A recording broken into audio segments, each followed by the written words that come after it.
छुपकर हमारी बातें सुन रहा था। मैंने सोचा तुझे जीने का एक मौका और देना चाहिए, पर तू तो हमें ही मारने की सोच रहा है।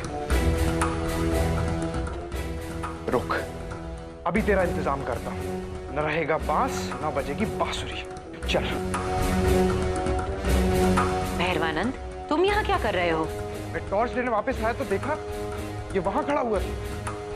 छुपकर हमारी बातें सुन रहा था। साध्वी जी, धर्मपुरा में बस यही एक स्कूल है, और अगर ये भी टूट गया तो बच्चे कहाँ पढ़ेंगे साध्वी जी? इसमें छुपकर सुनने की क्या आवश्यकता? हम तो किसी से कुछ छिपाते ही नहीं। हम तो बस अपने आराध्य भगवान शिव की महिमा का बखान करते हैं।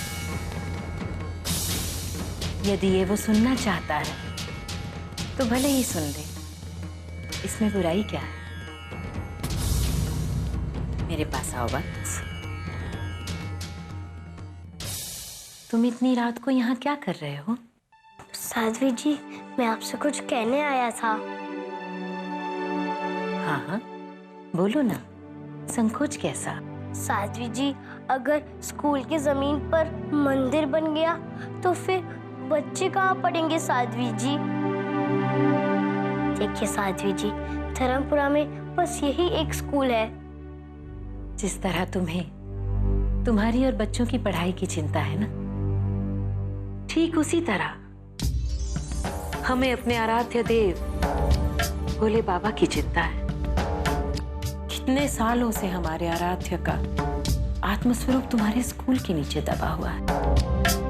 कभी तुमने सोचा कितना कष्ट होता होगा उन्हें? साध्वी जी, भोलेनाथ तो सारे संसार का संकट हटते हैं, तो उन्हें कैसा कष्ट?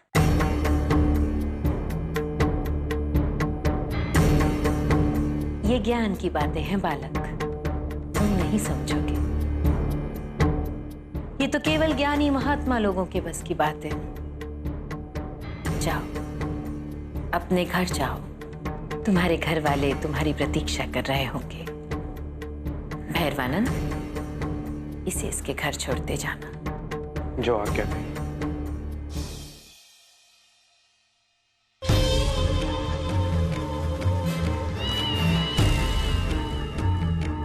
आज तो तू बच गया रविंदर, क्योंकि अगर तुझे यहाँ कुछ हो जाता तो सब लोगों का शक हम पर जाता। लेकिन कल के दिन का सूरज तेरी जिंदगी में आखिरी बार उजाला लेकर आएगा। आखिरी बार।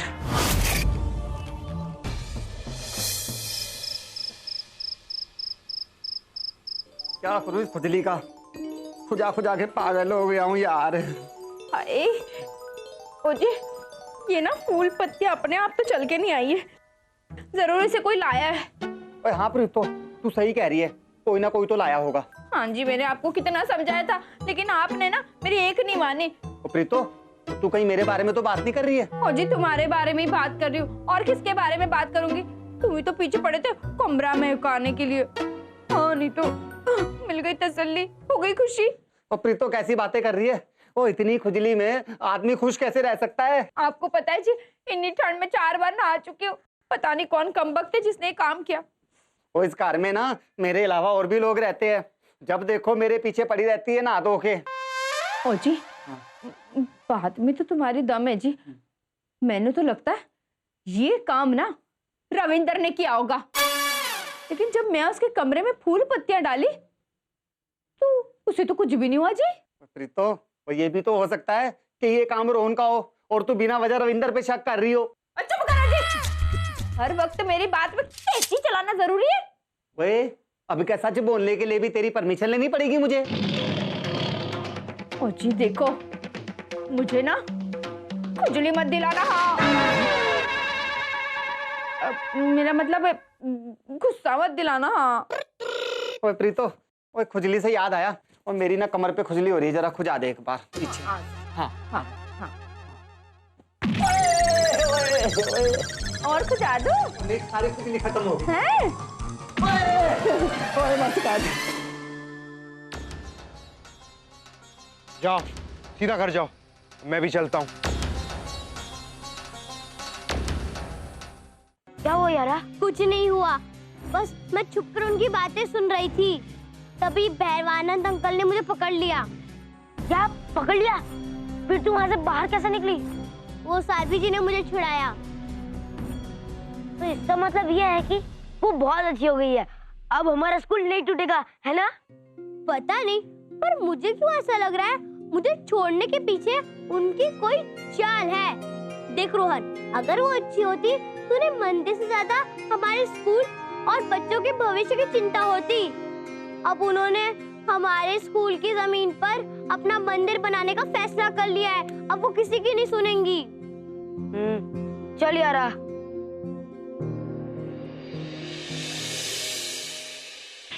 ओ प्रीतो, एक कहावत है, वो या तो मजा राज में है और या फिर खाज में है। और मुझे पता है क्या लगता है, जिसने कहावत बनाई है ना उसने हमेशा राज किया होगा, कभी खाज नहीं की होगी। हाँ भगवान ना मौत दे दे, पर ये खुजली कभी ना दे। ओए, ये भगवान ने नहीं दिए, और ये तूने दिए। ओए भूल गई?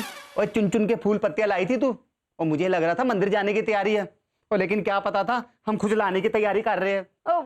वो पत्तियां तो मैं रविंद्र और सिमरन के लिए लेके आई थी। अच्छा, वो किस लिए?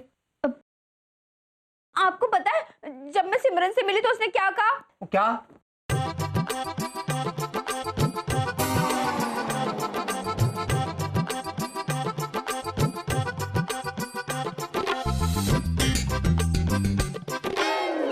वो तेरी की, इसका मतलब उसे हमारा पुराना इतिहास मालूम है और वो यहाँ पे हमारा भूगोल खराब करने के लिए आई है। ओ जी, इससे तो अच्छी परजाई जी थी। हैं? हे वाहिगुरु, परजाई जी को ना जल्दी से ठीक करके यहाँ घर में ला दे, ताकि सिमरन से ना पीछा छूटे। ओए प्रीतो, तू ना सिमरन देवी से बचना चाहती है ना? तू एक काम कर, जितना काम तू पहले करती थी ना, अब उसका दुगना काम करना शुरू कर दे। हाय, ताकि मैं काम कर करके दम तोड़ दूं। ओ प्रीतो, वो काम तो तुझे करना ही पड़ेगा। हाँ, और वरना हम कहाँ जाएंगे और क्या करेंगे? और कम से कम यहाँ पे ना 2 टाइम की रोटी और चैन का सोना तो मिल रहा है ना। ओ जी, 2 टाइम की रोटी के लिए हम अपना आत्मसम्मान बेच दें? प्रीतो, आत्मसम्मान, इज्जत और इसकी कोई जरूरत नहीं है तुझे। और इन सबको उठा के ना तू खिड़की के बाहर फेंक दे, और वरना एक दिन ना ये सिमरन तुझे इस कार के बाहर फेंक देगी। हाँ हाँ।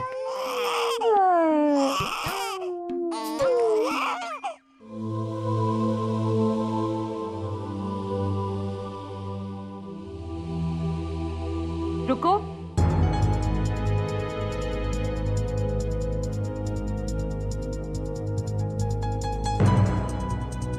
कहाँ गए थे? बोलो,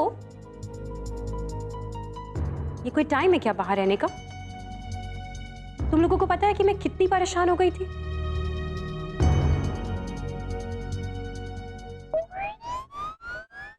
मिक्की के पापा ठीक ही कह रहे थे, मौका अच्छा है प्रीतो, मार दे चौका। रविंदर पुत्र, सिमरन मासी ना एकदम ठीक कह रही है। रात का वक्त ना सोने का होता है, बाहर घूमने का नहीं। तेरी इसी लापरवाही से परजाई जी हॉस्पिटल में, अब और किसका नंबर लगाएगा तू? हैं?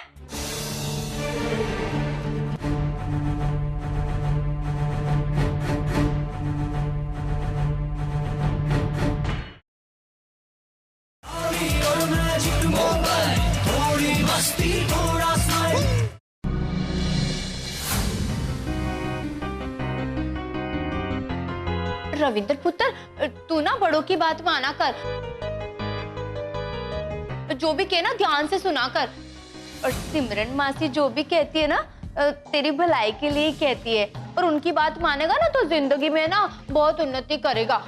और सिमरन मासी तो है ना। बस हो गया? रविंदर, रोहन, तुम लोग जाओ और आराम से जाके सो जाओ।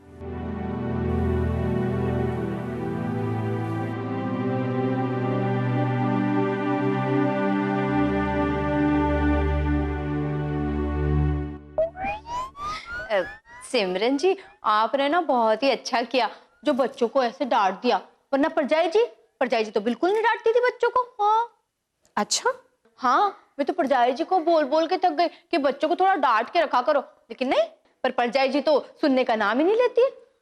हाय, आप ना सिमरन जी ऐसे डांट के रखना इनको। हाँ,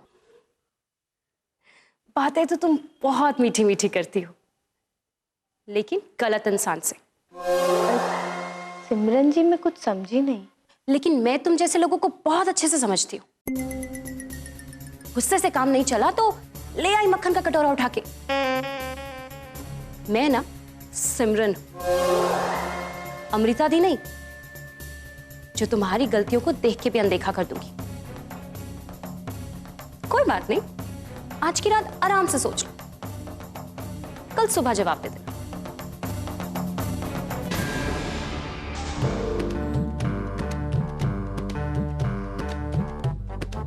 अब क्या करूं?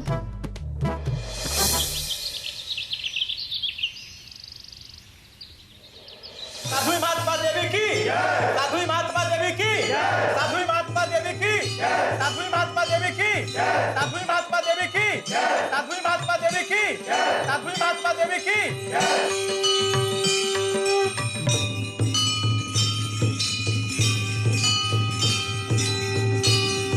साध्वी जी, इस समय अगर आपका किसी ने विरोध किया तो ये पिंड वाले उसे कच्चा चबा जाएंगे। देखिए, इन सबका उत्साह देखिए। उत्साह नहीं, अंधविश्वास। बोलो भैरवानंद।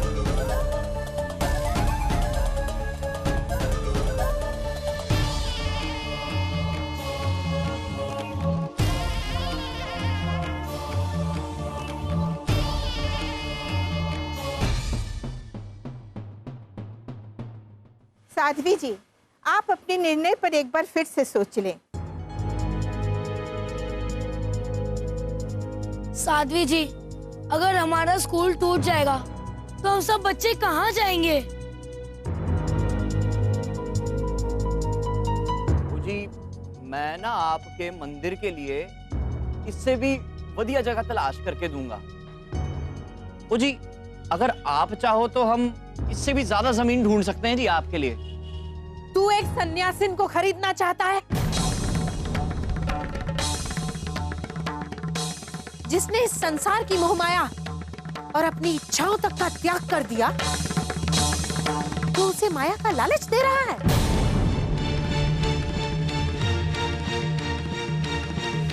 ये लोग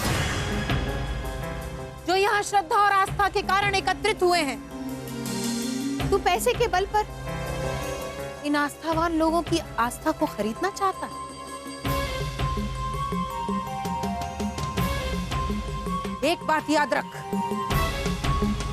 न तो ये साध्वी बिकाऊ है और न ही आस्थावान लोग।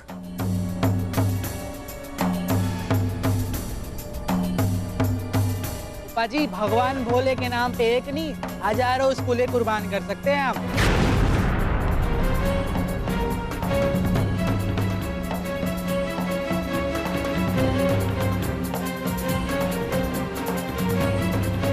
जी भाई साहब, आप समझ नहीं रहे हो जी। ओ, भगवान भोलेनाथ की आराधना मैं भी करता हूँ, ठीक है?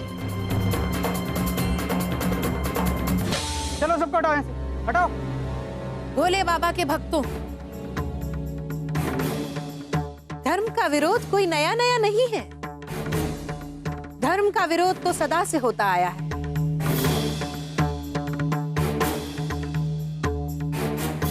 यदि नया है तो वो है आप लोगों का जोश। और आपके जोश को देखकर हम कह सकते हैं कि यहाँ मंदिर बनने से कोई नहीं रोक सकता।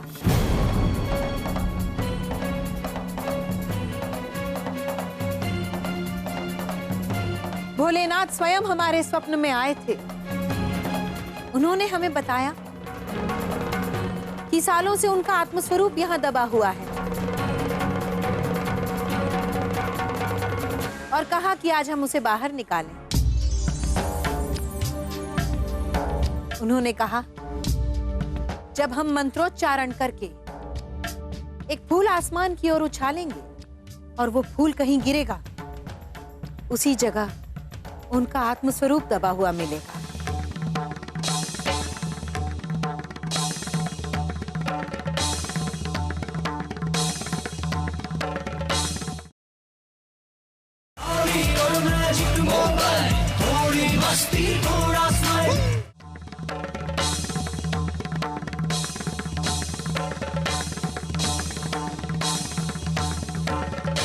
भक्तों,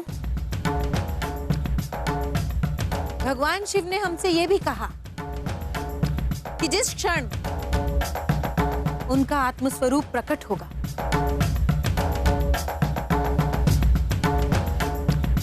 उसी क्षण से इस पिंड का कायाकल्प आरंभ हो जाएगा, दारिद्र्य समाप्त हो जाएगा, लोगों के दुख दर्द दूर हो जाएंगे, चारों तरफ खुशहाली ही खुशहाली होगी।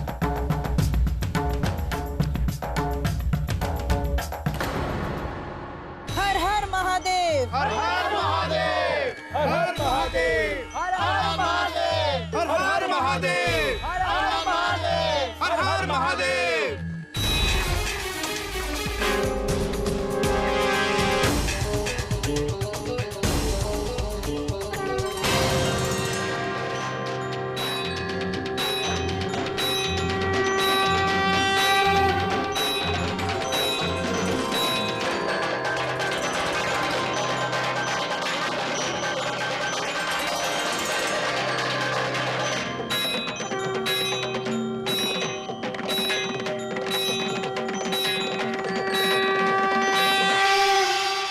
इंस्पेक्टर साहब, आप समझते क्यों नहीं है? मुझे एक बार साध्वी जी से बात तो करने दो।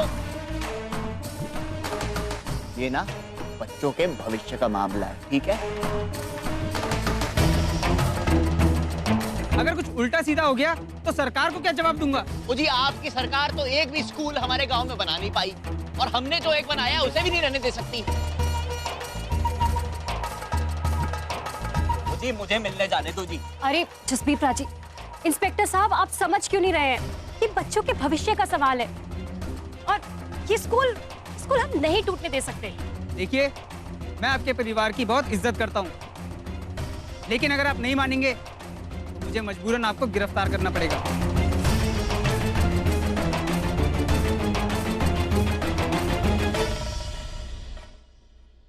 मैं आपकी बात मान लेता, लेकिन देखिए, क्या आपके अलावा कोई भी एक ऐसा आदमी है जो साध्वी जी के नहीं आपके हक में हो?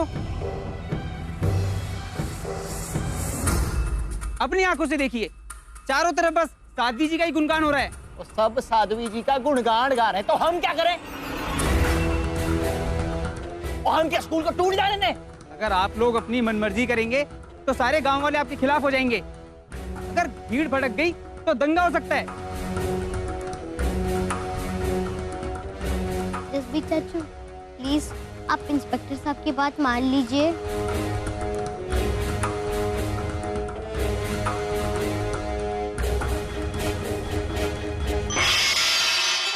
हर हर महादेव, हर हर महादेव, हर हर महादेव, हर हर महादेव, हर हर महादेव, हर हर महादेव।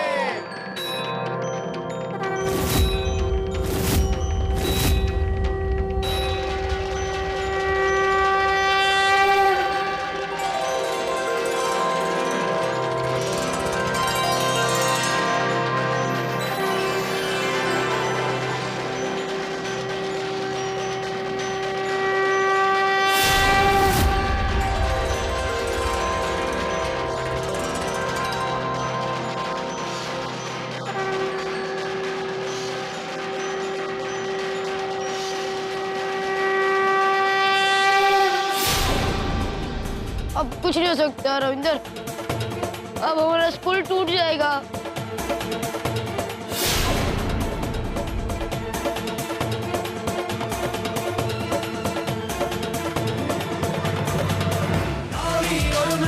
मोबाइल, थोड़ी मस्ती थोड़ा स्माइल, दाढ़ी और मैजिक मोबाइल, थोड़ी मस्ती थोड़ा स्माइल।